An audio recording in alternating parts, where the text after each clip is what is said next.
Hello. Hi, Dan. Welcome Back to another podcast With Us, Ben and Dan. Dan. It's been a while, hasn't it? It has been a while, mate. What's this on the table? This is cheap. This is champagne. Well, it's Carver Brut. I don't think it's champagne, otherwise it would say champagne.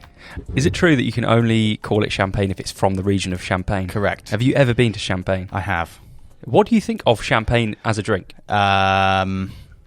Not as good as Prosecco. It's nice. I prefer mine a lot sweeter, and traditional champagne isn't very sweet, so I'm not a massive fan of it. But that's not why we're here. No, it's not. Although the drink is a symbol of celebration for us. Yes, it is. What am I drinking again? You were drinking a Bucks Fizz. A Bucks Fizz, and it is bloody disgusting. Orange juice blended with a lovely bottle of Carver.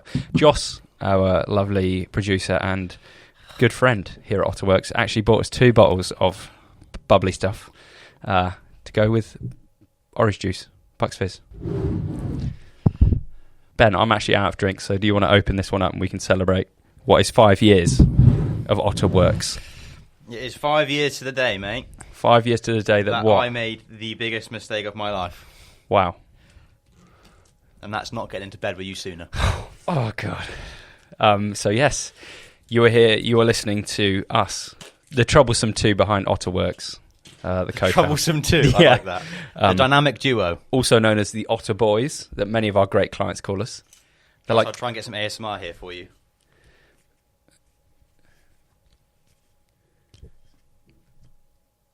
that's definitely going to hit the light. Are you able?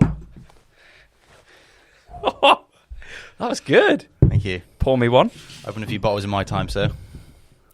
A glass flat will be great. Thanks.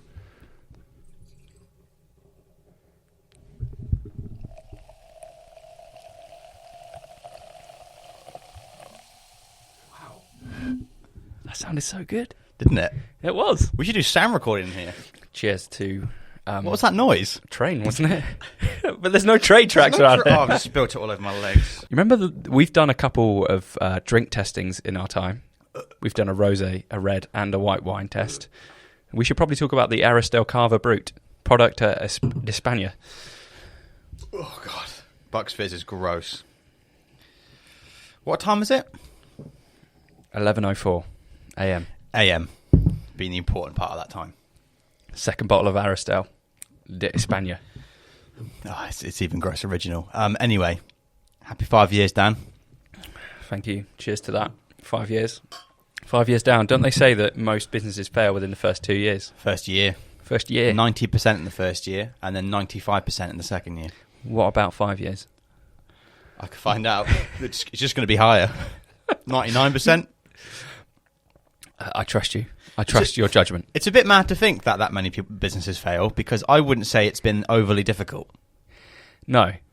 It's been weirdly okay. I feel like we've had hard times, and like when we started out, there was times when, you know, you were living in a very small flat. Mm. But I think that's really the only struggles that we had. Yeah, I think if you were to compare it to people who had real business struggles, it's been pretty okay. We've been fortunate. Yeah. What do you put that down to? Right industry, right time, Mm-hmm. work ethic, consistency, accountability and business partners, and luck. Probably Nice. a lot of luck. In the first year or two, we probably lived paycheck to paycheck in terms of the business. But everything, in the words of our great friend Tom Folding, before we went full time, everything always seems to work out somehow, and it does. Yeah. I've always remembered that. I do remember that too. And it is definitely down to the partnerships. I think that's something that have found so important. When you've got 2 people in a business, you, like you say, accountability, you're accountable to each other. Oh, the business relationship. Yes. Not the other partnership. No. Not just talking about that today. No, it's purely business This today. is a business podcast. Yeah, business Not podcast. a grinder one. Yeah. Good chat. When it comes to business, Yeah. what have you learnt? When you came into this 5 years ago, what did you know about business? Fuck off. And where do you think you're at now? Fuck all still. I don't know. I think it's... I feel like I know a lot. However, I don't know what I don't know. Been using that term a lot lately. Yeah. Sounds good though, doesn't it? It does. I think I know enough to run this company effectively. However, there's so much more that we could be doing probably and doing better that I don't know of or I'm aware of. It's just one big learning curve, mate. I don't want to sit here and say I'm the best thing since sliced bread. In terms of humour, not in terms of a tumour. Second best humour. Wow, you didn't get it on Wordle today, mate, so who's the real winner? Nice. 9th of February. Well, I don't know if I can collate all of my learnings into one sentence or paragraph, Dan. It's more of just been I think what I've learned over the past 5 years is more significant to who I am as a person and a man than as a business owner. Mm-hmm. Would you agree to that? Yeah, I would say so. Yeah. I think it's pretty crazy to think how we've developed as people. I think that's the most important part. And I think it's, when you look back at photos and you think, bloody hell, how naive and young were we when we started this? We look so skinny. Yeah, I was definitely more gaunt back then. Less aware of my diet, didn't know how to cook, still don't really, but... And your self-awareness is pretty different to what you are now. Yeah, I'd agree with that. I think my self-awareness today isn't necessarily any better, it's just my post-reflection. And my post-reflection makes me think, oh, probably should do less of that. Whereas before, I just wouldn't even bother thinking about what happened that day. That's fair enough. What about your business role? How has that developed over the years? Like when we started out, we were two guys with a camera, not really knowing our identity or even what we did or what our role should be. And then now what it is like you're in a very defined role. Obviously, it's changed massively and you found your place, but like, is it hard for other people who are starting out in business who are like, what the fuck do I do? I think with our partnership, it was like your position in the company was so clear from the get-go as the creative director, and we were a creative agency, so you just oversaw and delivered everything creatively. And when it was just you and I, you were the only person who could do the creative. Whereas with me, it was very much like I know I'm supposed to be doing stuff, but I have no idea what the fuck I'm supposed to be doing. And then you get riddled with guilt because you're doing more than me, and then you get riddled with, am I actually bringing anything to the table? Am I bringing enough to the table? You get like... imposter syndrome, and it's not a great place to be in. I don't necessarily feel like that anymore, although it's just sometimes so hard to quantify what I do compared to a creative, because you guys, you have an export of a deliverable that you give to the business and the client, whereas I'm just doing everything else, and it's like I can't really quantify what I do day to day. And then I get home to Amber sometimes. She goes, "How was your day? What did you get up to?" And I'm just like, I don't really know how I can sum it up. Do you know what I mean? I just did. Yeah. There was emails that needed to get done, conversations, firefights, and I think in a way now I like that because it's like it's undescribable, not out of choice. It's so varied. Fucking so varied. It's almost impossible to describe. It must be the same for you creatively, though. I mean, you must look at, we talk about me looking back and thinking I had fucking no idea what I was doing, but you must look at the stuff you produced 5 years ago and think, fucking how people pay for that. Yeah, it's quite weird to think that when we started out, it was just a camera in one hand, and it was a very, very cheap camera, and it was just our starting platform that we had, and then we went out and we were just marketing. We didn't really market ourselves, really. We were really lucky that word of mouth did wonders for us.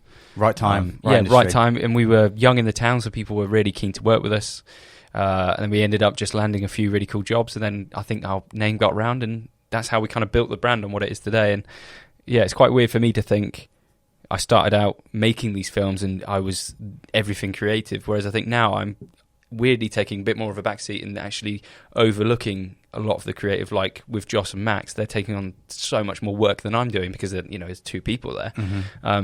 So that's like a weird transition for me at the moment, where I'm kind of managing people rather than actually taking creative work on. But I enjoy that.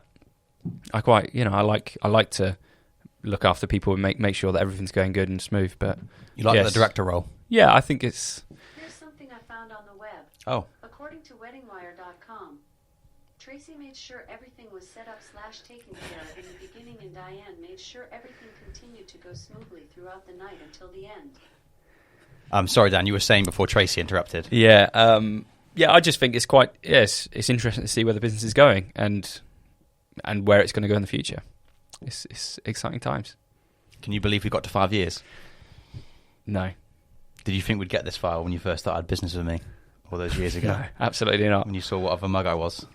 I remember when we started out and I would just not vent, but go back to Hannah and be like, Ben, he's not hard to work with, but we are so different as people, and I think that's why we're so strong, because you would do shit that would make me so uncomfortable, and you would do stuff that would like absolutely accelerate, your friendships, and and your personality was so different to me, and you'd be able to get on with people so much easier, and you'd be able to enter a room and talk to anyone and everyone. Whereas I was the complete opposite. I literally couldn't go into a room if I didn't have a reason to be there. I would be so uncomfortable. And then I think it was a few years later, with a year of like hanging around with you, being in business with you, being together, that I was suddenly like, shit, I'm actually quite good at networking. I can go into a room and talk to a group of people. But prior to that, I was a nervous wreck. So I think it's like, at the start, I'd go home, Ben's like, he's just hard work, he's just crazy, he goes in this thing, and he just doesn't care and stuff like that. And then a year later, I'm probably the exact same person, or like moving more into that of like, not like a don't give a shit attitude, but more like a, I'm here, like, this is why I'm here, this is my purpose, and if I'm not needed here, then I'm going. I think you need to have that not giving a fuck kind of attitude. I think if you want to get somewhere with it, there's the whole tussle of you need to care about what people think, and you need to care what people need, and then people need to be listened to. And on the other spectrum, you shouldn't listen to any of it because you understand what you should be doing yourself, and that's kind of it. Yeah. So it's the constant tussle. I don't think maybe my attitude towards it is always the right way, but it's the better of the poisons. Yeah, and I think that's maybe, again, like how our personalities have changed, because there's a balance. Yeah. Like you were at the higher end of like not giving a shit and doing, as you please, and then I was more of like the really nervous wreck that couldn't do anything. And then it was you make like me sound like a child together. murderer, mate. You are a little bit. Going out and doing what you please. But yeah, I think it's been good. What about networking in the early days, and what about networking in general as a business? Load of shit. Complete load of shit. I remember going into rooms back then and thinking, this is fucking pointless. I don't know what I'm doing. I feel uncomfortable doing this. I don't think we get any value from it because all of these people aren't really ideal clients. Networking, I think, like traditional networking, is like buying Instagram followers. You're increasing your audience, but in terms of people who are actually going to value your business, it's still zero. Mm-hmm. You go out and buy 10,000 followers, but none of them are going to buy anything from you because they're bought. Networking is kind of the same thing. Like, it's rare to ever get like an actual good network connection from that. That's going to be a sustainable business model going forward. It needs to come from. It's rare you're going to find it, I think, in general networking, something that's going to be valuable to you, unless you go to like, specific business shows or specific meetings where you can actually network with people who are looking for that. Because most people from networking are just there to take. They want business. They're not there to spend. A lot of people from networking go because maybe business isn't going as well as it should, or they're not making as much money as they can, so they're looking to get more sales. So they haven't got money to buy. Yeah, you're just in a bigger fish with people who are hungrier than you. It's true. I never thought about it like that. Yeah, it is. You're literally in a room with everyone else is there for the exact same reason why you're there. Yeah, and that's to get new business. But then a lot of these networking things is like, it's we share trades, and we only do business with other people within the networking group. But the majority of the other people in the networking group are actually there for the same reason you are, and that's to get more work. They don't want to spend. Yeah, fuck. Why don't I ever think about it like it's that? just you walk into a room where there's no give, it's all take. Yeah, and it's fucking pointless. So what's been our strategy to get new business, do you think? Oh, strategy 0, mm-hmm. Luck high. I think it's just fallen on our shoulders that I think because we've been such different people, we've had very different networks. There hasn't been much overlap in our networks. Mm. Like work you've pulled in and work I've pulled in have been from very different areas. And like work like I pull in or you pull in now is like, oh, my mate from who I go to doing this with, I'm like, I've never heard of that, Dan. Yeah. And that's kind of, I think that's been luck. And I think just we've kind of, like from your point of view, you've really cared about what people have thought and clients have thought. So you've taught me that as a lesson about, I don't want to say listening because it makes me sound like an arsehole, but I guess value what people's opinions are to a certain degree. And I think that's led to us making a better product overall. Mm-hmm. I think we've been very, very, I think our USP has definitely been, we've always just been so easy to work with. Yeah. And likable. I think people just naturally like us, not to sound egotistical, but that is like 101 in business, is just being friendly, like turning clients into friends where you can. Like some of our biggest clients are now people that we would actively go for beers with if they offered or that it came up, and that wouldn't be a problem. Yeah, I don't know. It's hard to pinpoint. I think something that we've always said, and I remember you saying it in the early days, is about like having these saplings. And we were always like, we're going to have the small trees, and we want to build those into big oaks. And I think it's definitely happened. Yeah, you know, we look at people like Catalent, GWR, National Trust. They all started out with very small jobs, very small trees, and then now there are like very established trees. They've got strong roots. We know people across the whole business now that we can do work with, BCS as well. So it's like, and that purely comes down to relationship building. Yeah, and what we've done there. It's totally true, mate. And I think, you know, if you want to be successful in business, it's less so about doing well. It's just more about surviving. Just survive long enough that the clients you start out with grow, and you become better at what you do. You'll be able to offer more, and as time goes on, you'll be able to charge more for more things. Your clients have more money for more things, and naturally, you just grow as a business. I think just getting past that first year or second year is like, just focus. If you're new in business, just do that. Just survive. Mm-hmm. Because it will come. But I think a lot of people get into business for the wrong reasons. Yeah. Fucking hell, mate. Like, there's times now I'm thinking, like, this is so... The pressure sometimes is so much that I fantasize about falling. I just fantasize... You ever seen the Muse video? I think it's called Bliss. And the whole music video is him falling through a hole. Sometimes I fantasize about that. I don't know why. Maybe I should speak to a therapist about that. Just falling through a hole? Yeah. An endless hole? I think I fantasize about falling because it's like... That's my only worry in that moment. It's like, oh, I'm falling, but it's not. It's it's not all sunshines and rainbows. It is tough, and there's definitely points where I think, fucking hell, would life be better in a full-time position? And I think initially, yes, but then I come into work and I see Joss's smile and I see Max's coat, his arms, and I'm thinking, fuck yeah. And then I look to the right, I see you, and I think, fuck no. And it's like, maybe life would be easier in a full-time position or working for someone else, but fuck, man, it wouldn't be anywhere near as fun. Yeah. Or as freeing. And I think for us, it's like we've got the freedom of owning a business and all this shit, but we're still here, 8:30 until 6 most days. Yeah. We've got all the great freedoms of being a business owner and doing your shit. But I think the most important thing for me, and I think the same for you, is about building a business that people want to work for. And that's something that we've always stuck by. Mm.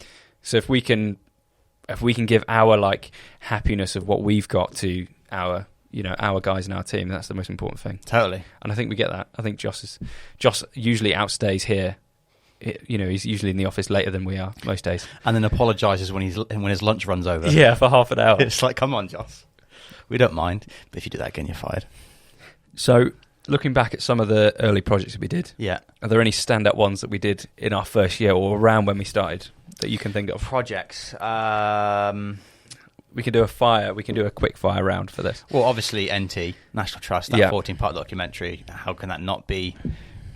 It's a shame that project... Well, it's a shame that something like that hasn't come round again, but it probably came at the best time it could have ever came in the first full-time year. That's the interesting part. It's our 5th year anniversary, but the first year, we only turned over 11 grand. That's less than £1,000 a month. We didn't know what we were doing. We both had full-time jobs. So we've really only been doing this full-time for 4 years. Mm-hmm. But yeah, NT by far. The travel, the nights out after shoots, the early morning rises that I hated, you wanting to do fucking stupid sunrise shots on a lake at like 4 a.m, and you had this idea every single fucking shoot. And it was overcast on quite a few of them. And all of them, it was never worth doing. No sun. And I couldn't say no because it was like GTS, you have to get the shot. GTS. Dan wants to make the film better, who am I to say no? Exactly. Next project. My one is Austin's headshots. You remember those? We hardly knew Austin at the time. Yeah, and we said to him, we'll just do it for free, and he pushed that he would pay us. I think we invoiced him £35 for that. Yeah, and he was our first ever client. Yeah, and funny story with that is he came in about 6 months ago for headshots, didn't he? Yeah, and we did it free of charge. Yeah, it was like a little nice thing. Yeah, I think I was around the time. I think I was in the office or something, and he was like, "Can you do me headshots?" And I was like, "Yeah." And that's like, again, talk money to me, and I start buckling. And I was like, "Yeah, do you want to just talk to Ben about the invoice or something?" Well, that was the stage where I was still full time. Yeah, and you were like, what was that like? That initial period where, because we started Ottr in February, and then come November that year, You were full time on Ottr. You'd quit your job. You were working at desk full time on Ottr. I'm still working full time in the business. What the fuck is going through your head? You've just left your job. Yeah, and I'm just sitting there thinking, what the hell do I do? I think it was I went out and actually did a few meetings with potential clients. I think we got Integra within the first week of me. So within the first week of me going full time, we got Integra and we signed them up for a £500 a month retainer. Mm-hmm. And it was like design and all this other stuff. PowerPoint design. Yeah, PowerPoint design for Vodafone. And I was just sitting there like, fuck me, like, what do I do now? And then I was, or the majority of the time, because we were in a co-work space, people come up and be like, oh, can you do a video or photo? And I'd just be shitting myself thinking, I have to talk money in a second. Yeah. What do I do now? Yeah. But then luckily you came on and started talking money, so. That must have been pretty scary in those. Made me safe. In those 3 months though. November to Jan. Yeah, very nerving, not knowing. Because I'm not there. Nah. You've quit your job. Like, I've still got a job. It's quite weird though, isn't it? That? Yeah. We didn't think of it at the time. I remember you called me into a meeting like, you need to, I think you put your foot back on the gas or something, and we need to go for this, because I'm now like, I'm like, yeah, okay, cool. Weird time. Yeah. Do you remember that meeting? Where do we do that? In the desk. In the meeting room? Yeah. Yeah. I think I met you on my lunch break. And then I made really big in crypto and had my notice in December. Yeah. But that was also a huge step as well, was handing in your notice, Yeah. handing in your notice. So I was in a really cool job that was doing really cool shit, and then I was like, actually, we can do something here. Let's give it up. But nice. And we did. Yes, we did. My other job was Brighter Futures, the charity music videos. Yeah, the Christmas music video, which would have been in December that year, right? Who's coming home tonight? How does it go again? Saturday night, gotta get home. That's so good. Is that right? Gotta be at home. Christmas night, I'll stay alone. Play that track, Joss.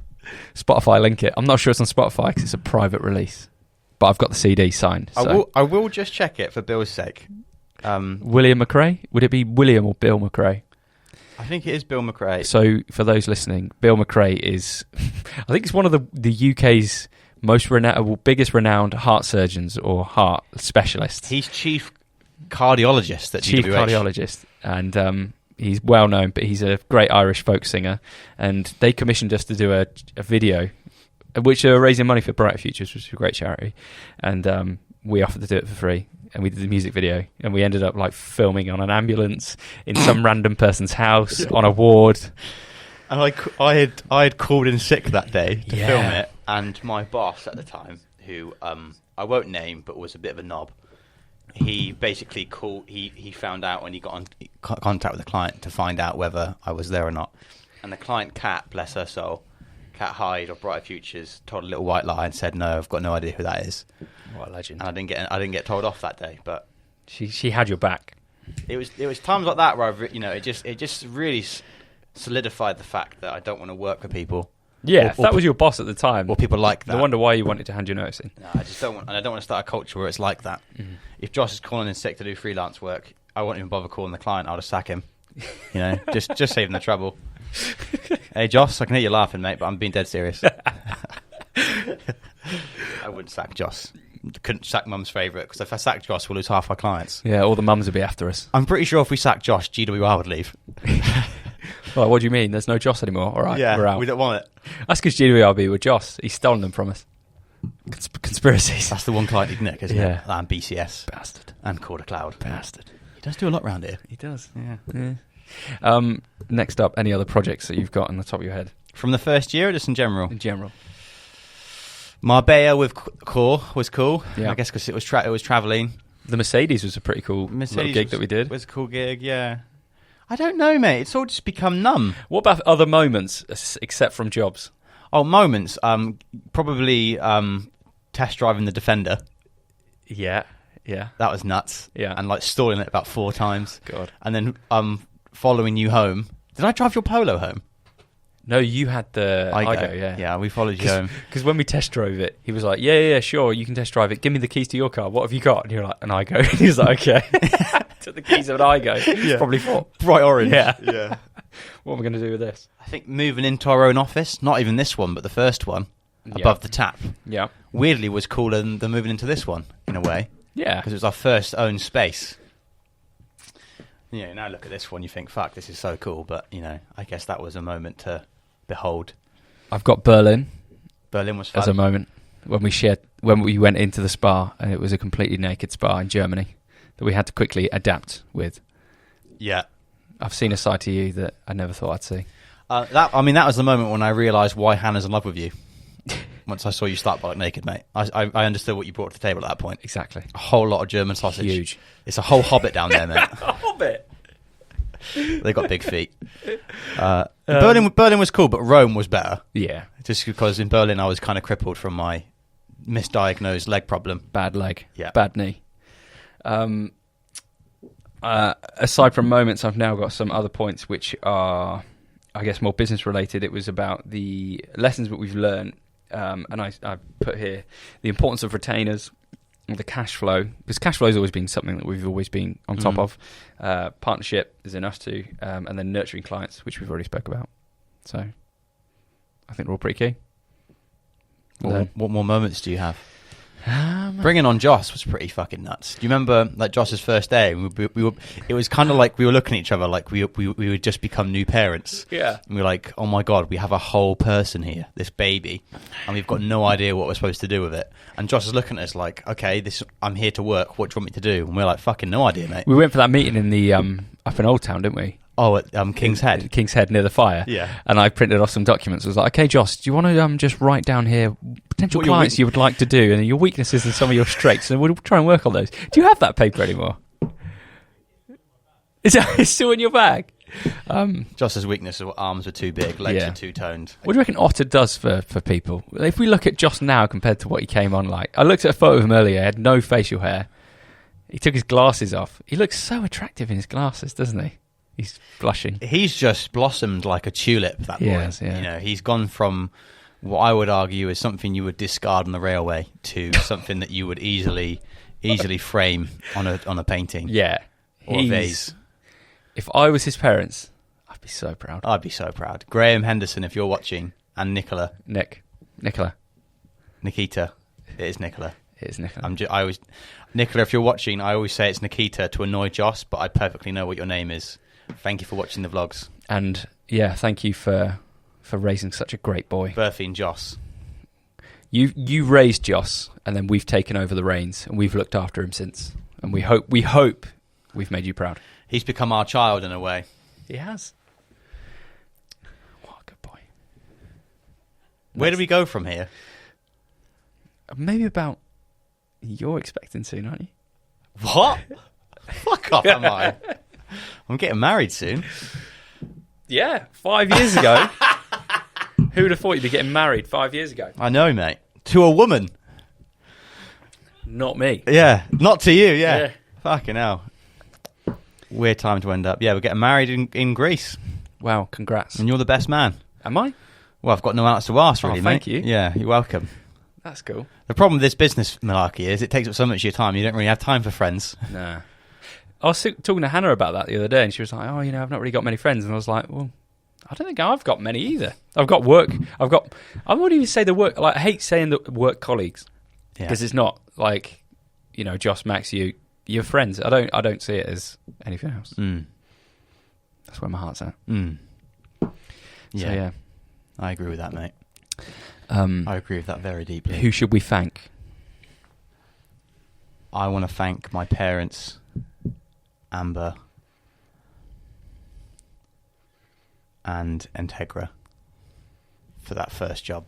Nice. So I think that saved us in a way. Yeah.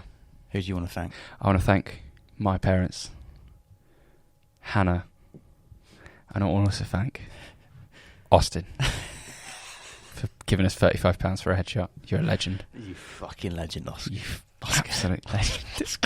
Austin. Oh, mate, should we finish this off as a shot? I don't know, mate. No, because it's Why not? not even midday. The importance of manifesting. Let's talk about that. Your notebook. My notebook has been... Sometimes when I think about this, I think I don't want to tell everyone about my notebook just in case it stops working. Then don't tell people. I've just told everyone. We haven't really gone to specifics of it, though. Cool. Basically, Dan and I believe in manifestation, so we believe that if we speak things into the universe or into existence or write them down in a certain special place, they will become true. And, you know, we write a lot of stuff down, and, you know... I do. I write... You write in your head. You're like, yeah, I wrote notes in my head. Well, I'm sorry that I can program my brain like a database, unlike you, mate. But Amber's got me about this as well. She's like, you should write your thoughts down. I'm like, there's no need to. Have you ever journaled? Amber wants me to. Mate. Do you journal? It's really funny, actually. I've got a journal. I don't know where it is, in my bag, I think. Like most things, I don't know where it is. Trust you to lose it, yeah. And there was a period, actually, in 2018, I think it was 2018, that I had a week and I was massively overwhelmed by emotion, with every emotion. And I was like, what? My head was fucked. And then I went to W.H. Smith, picked up a little book and a pen, journaled it out, clear mind. No joke. And then I did that for like a couple of days after that. And then there has been periods since 2018 that I've journaled every now and then. And I did it the other day as well, actually. And it really fucking helps. It does. And then the weird thing is, I picked it up the other day and I looked at my first ever entry in my journal, and I was like, "Shit, me! I can't." I remember that time. I remember how I felt at that time as well. And it's really good that you can like reflect on that. So I would recommend, if you have got a busy head and you have like foggy thoughts, journal. I like that. I think my problem is I don't switch off. Yeah, but that's the thing. I can't put my mind into sleep mode, and it stops me from doing other things. Do you know what you need? You know, on the iPhone, when you plug it into the transit and it goes in drive mode, it stops all other thoughts coming in except from drive. All you worry about is the map in front of you. I think that's why I fantasize about falling. Yeah. You're in full mode right now. No, you're in overthought mode. Sometimes you go into double overthought mode, but you want to go into full mode, but you can't go into full mode because you've not unlocked it yet. You're complicating things. Nah. You're just not catching up, boy. Right. I'll start journaling. You should. It does feel a little bit cringe at times. Like I remember writing in it and being like, who am I talking to? Why am I you literally feel like you're talking to yourself a little bit and you're writing this shit to yourself. But when you've done it, you're like, oh, it feels better. Amber journals a lot. And like, there's a bit of confidentiality with it, really. Like, I feel like it's my thoughts, and like, I don't think I'd ever share it with anyone. And I might feel a bit weird if someone was to pick it up. I think if someone picked it up and they'd be like, oh, what is this guy doing? Unless they journal, they might relate to it. I don't know. Because I've never picked up someone else's journal. But if I did, I'd be like, journal bros. Have you ever read someone's journal? I haven't. Fair enough. Have you? Yeah. Whose? I'm not telling you. Mine. No, it's no one you know. Well, it is, but no one that we know personally. What? Long time ago. What did you think about it when you saw it?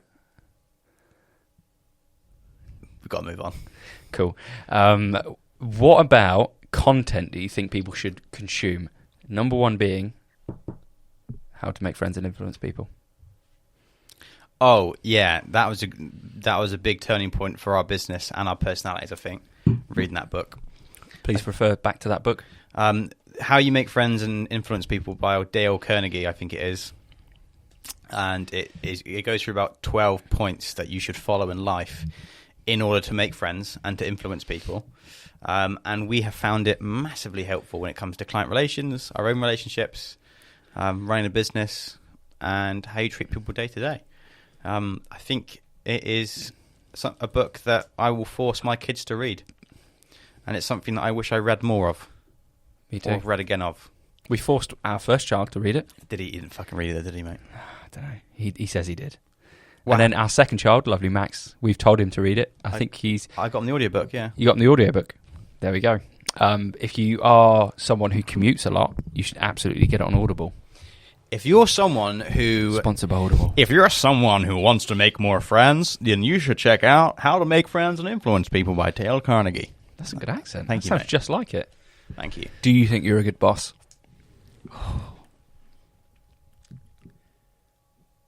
What do you think you can improve on? Let me answer the first question. Sorry. Do you think you're a good boss?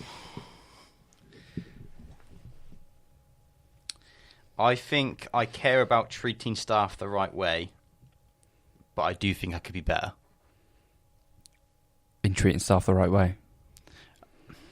I think I always have like Joss's and Max's best interests at heart, and I'm always actively looking to do stuff that's going to make their lives better. or improve their day-to-day happiness. At the end of the day, if they're not happy, there's no fucking point in them being here. So we need to make sure that they're happy. But I definitely think there's more I could be doing in the sense of learning myself. And maybe learning what to do. Sometimes I wish I could give them more in terms of knowledge, but I don't have the knowledge to give. Does that make sense? Like, Yeah. they've both come so far, and it's like, I'm not a fucking film producer, and you're not a film director. No. Who come from years of experience. And, you know, in a sense, they look at us as mentors, but it's like, we can only really mentor them on what we know. And that's the limitation as bosses, I think. That's fair enough. Is that a good answer? Yeah, it's a bit like RuPaul. He says, if you can't love yourself... How the hell are you going to love somebody else? Exactly. Fucking amen, mate. No one says it better.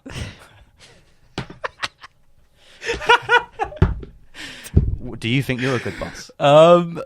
I like you. I could be so much better than I am. I don't know. I think sometimes I put it on myself a bit too hard. I think, like, you know, if someone says something, you instantly start to, like, self-doubt. But I think that's a human trait. So I think I'm not very good at taking feedback sometimes. I think that's who I am. From Joss and Max? Yeah. Right. Joss mainly. He gives it a bit hard sometimes. I think I need to be more... I think I still need to be more directive and be like, actually, I think we can change this, this, and this. I sometimes think, I don't want to upset someone too much, so I won't tell them what I really think. I hold it back a little bit too much. When really, like, as a creative director, quote unquote, you need to be harsher. I need to be a bit more like, no, let's change this, let's change that, let's change this. And because at the end of the day, the project or the product is going to be so much, not, you know, egotistically, but like in my head, it might be a little bit better, or like they might also be thinking the exact same thing and they're relying on me to tell them that. So, yeah, I need to be better at that. But I think you have to be. I think the role sometimes has to be. You don't have to be a dick, but you definitely have to be direct, and you have to be blunt. Yeah, there's also a thing where I was saying to Max the other day. We were in the car, and I was saying, I don't know many other. There's not many. I've not got a role model as a creative director role model. I've not got someone who's a senior creative, who's a role model or anything like that. And I'm like, it might be good or might be beneficial for me to actually look at these people who are in the same position as me in a bigger company and think, what are they doing that I should be doing more of? So that's something I should be doing. Yeah, that's a good way of looking at it. Yeah. There's definitely business models, I think, business role models that I look up to. I used to look up to Gary Vee a lot, but I think his content is now pushed towards more people who are looking or wanting to start a business rather than people who are 5 years in. I think people look to him for guidance about how getting the confidence to start, and that's been his niche now, so he isn't as valuable anymore. But I don't know. There's definitely... You know, I get a lot of my advice from my dad. And, you know, he hasn't... You know, I've out-leveled him in terms of business acumen or, like, business success in that sense, because I guess I've done business for longer. But I still call him when I need advice on stuff, which is it's nice to have that, I think. Nice to have someone to fucking just say, Joss has been a knob, what do I do? Do I sack him? Yeah. Do I kiss him? Yeah. You know, like, what am I supposed to do? Will Charlotte find out, you know? He's a wise man, your dad. He is, mate. And he told me to kiss Joss, and it was definitely the right answer. You know. Anyway, we've brought Max and Joss on from our company, from Ottr, just to share some more points on the birthday. Yeah. Yeah, Dan. What a birthday. You intro 5 that. years, Joss. Yeah. How many years have you been here now? Too many. Nearly 2 years. Wow. 2 years next When are month. you going?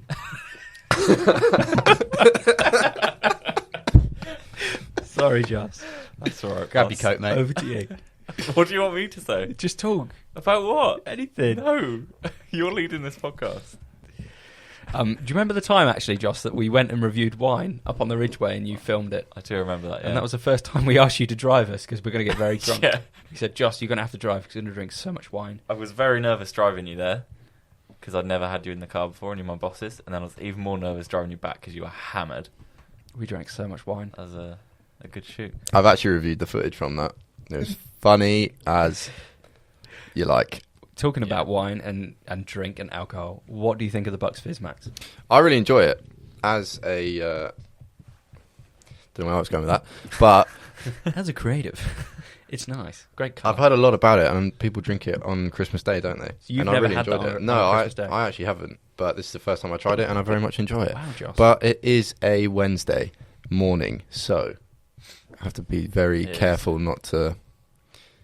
It's What time is it? Wednesday afternoon. Oh, it's afternoon. Doesn't count. Come on. Hey. Bring on the Bucks Fizz. Let's 12 go. o'clock Okay. somewhere. Ben, you're right, mate. Yeah, I'm just a bit tired. Should go pub. Yeah, we should. Is anyone able to drive? I am. I've only had half. This might be the last four-man podcast. Well, this might be the last podcast, but actually just four of us. Are we dissolving the company? No, Yeah. On the fourth. We already did it for 5 years. This is our end, basically. We're Let's out. go. We're See ya. out. But 4 people on the podcast, 4 people in Otterworks, soon to grow to more soon. Thank you for being a part of it. Thank you. Good night. You guys started the company 5 years ago. Yeah. You registered the company, and now you've got 2 children sat next to you as employees. How does that feel?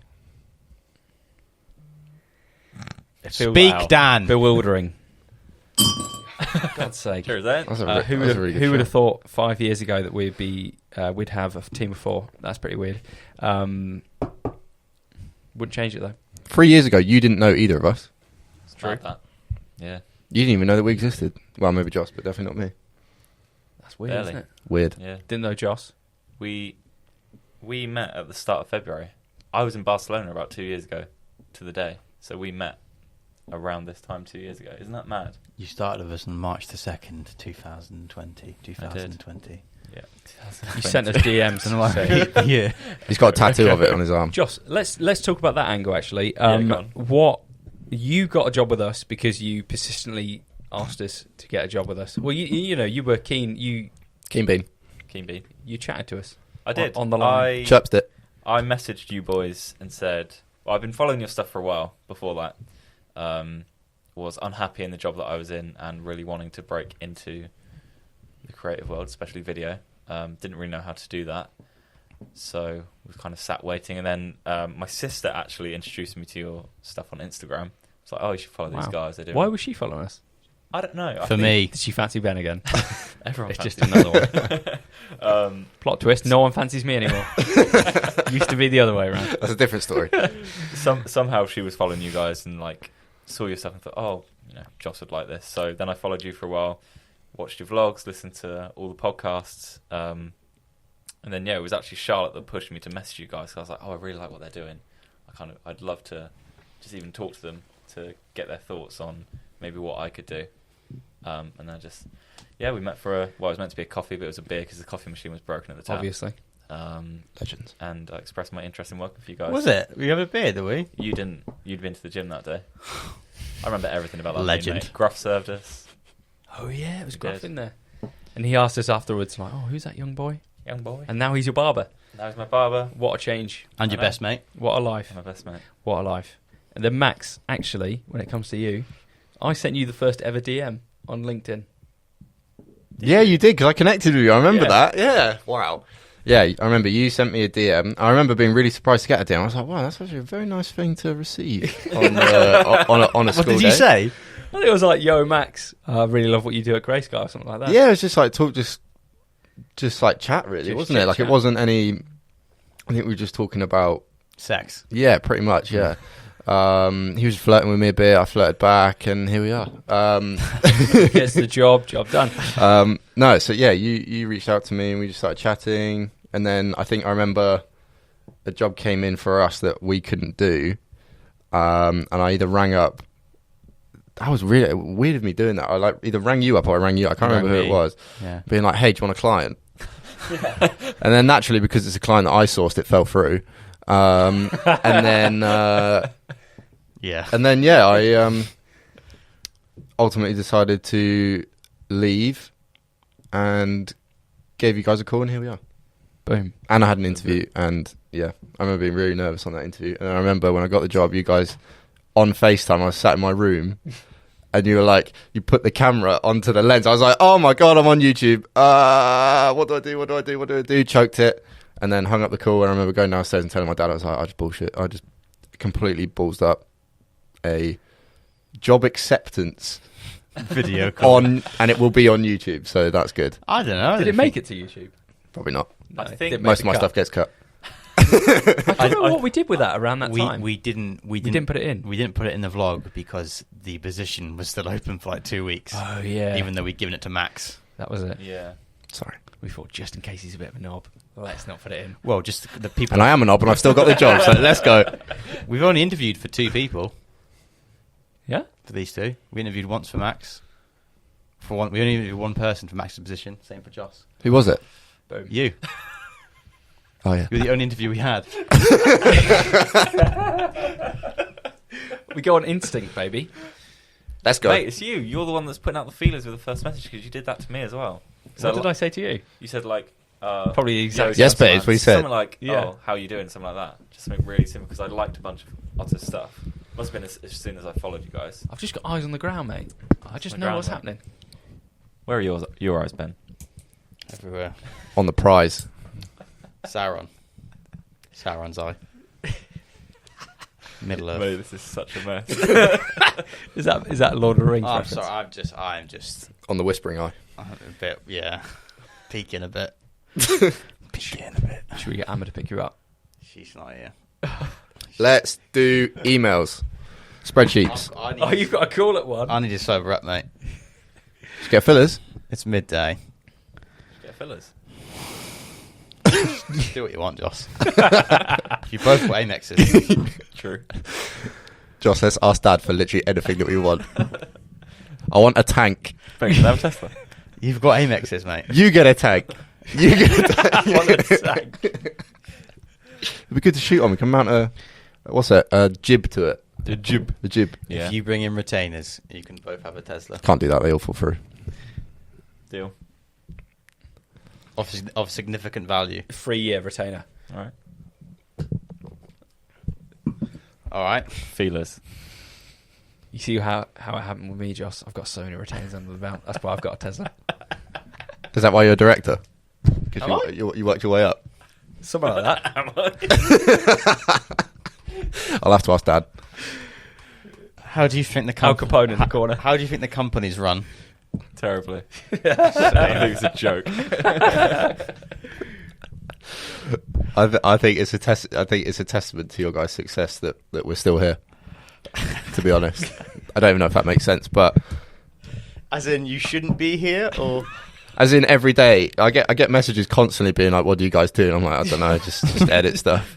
It's coming up to my 2 years soon, which is pretty crazy to think because in under 2 years, I feel like I've come a long way from your guys' teaching, both as a creative and as a person. Like you said in the section before Max and I joined, you are life mentors to me and Max, I think. I don't want to speak for Max, but definitely for me. thank you, Joss. teach Thank me you. a lot of stuff. I'll carry on talking now. I'm sorry. Carry on. On a serious note, you do teach us both and a lot of life lessons every day. How to handle situations, what to do. And Dan, you've helped me become the creative that I am. Cool. Never leave me. Cool, never leave me. I think that was the one thing, like joining this company over other companies, is like you guys are bosses, but you're also mates at the same time. Which a lot of companies you think, oh, that I don't know how that dynamic would work, but I feel like it hasn't been weird here. No. And I feel like it actually works to an advantage because it means that you can laugh and joke and stuff like that, which naturally will get more out of you as a creative, I think. It's all fun and games until you don't do your fucking jobs, though. Don't look at me when you say that. Both of you. I was looking at you because he Not didn't me, want to no. look at me. Sorry, because no. it relates to me more. Thank you for saying that, Max. It's very kind. That's all right. I appreciate that. I'm just finding it a bit hard to stay on track here. We do try to find the dynamic well here. Oh, Oh, dear. Chelsea. Let's just make sure that doesn't change when the company grows. Yeah. Blah. I don't think it will. I don't think it will. No? I don't think so because, well, unless obviously it takes to fit in with the Otter culture. it takes a specific person or a certain like personality type. I feel like so anyone that would fit with the Ottr culture, I don't think would abuse that. No, True. exactly. As long as it's the right person that's on board, I don't think that's going to change. And from when I joined, like I said, nearly 2 years ago, you boys have stayed very much the same. And I think your mission and what the business means and the business values, and obviously that's going to grow over time, but the fundamentals are still there. And bringing Max on board, that's all still there. And then now looking for the 5th person to join, it's all still there. So I don't think any of that's going to change. I'm really glad you two are here. Cheers, mate. Cheers, mate. You bring a lot to the company, the team. I'm not going to say the family because I'm not Vin Diesel or a wanky corporate marketing company from the 60s, but I'm really glad that you two are here and part of the team. Thank you, mate. You, Dan. Mhm. Fuck off.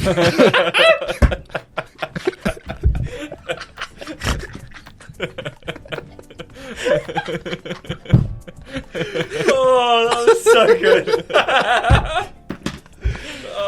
Oh. Can we just use that as the social snippet?